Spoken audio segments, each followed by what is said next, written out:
My first name is Brent, B-R-E-N-T. Last name is Weisberg, W-E-I-S-B-E-R-G. I'm a spokesperson with the Salt Lake City Police Department. Around 8 o'clock this morning, Salt Lake City 911 received information about an assault investigation at an apartment complex behind me located in the area of 2333 West North Temple Street. This is right off the airport property, but not associated with the airport. Our officers responded and began a routine assault investigation. During their investigation, they learned that a man, approximately a 64-year-old man, assaulted another person inside the apartment complex. We believe that this assault was unprovoked. There was no warning about the assault, and that the assault appears to be unprovoked. The victim is a person who lives at the apartment complex. She suffered serious but non-life-threatening injuries. As our officers were investigating, they learned that the suspect had actually been evicted from the apartment complex and had barricaded himself inside his former room. So that changed the dynamics quite a bit in this situation. Whenever we have someone who is just committed an assault and has barricaded themselves into an area, we take that very seriously, and we called out our SWAT team along with our crisis negotiators. For several hours, they were working on getting information about the individual and trying to engage with him for a safe and peaceful resolution.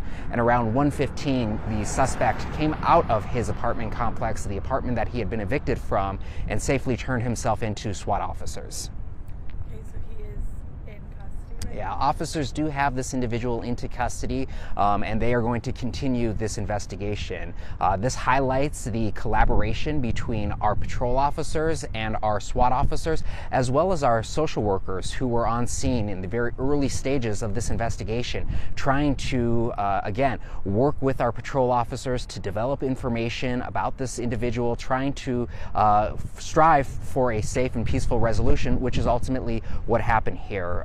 We had information to believe that this individual may have some mental health crisis issues that he is living with.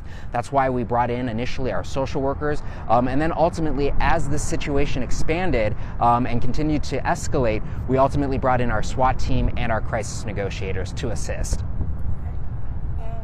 Is there anything else you think the public should know about this situation? No, we want to just re-emphasize that anytime we have a situation like this, these are always dynamic situations.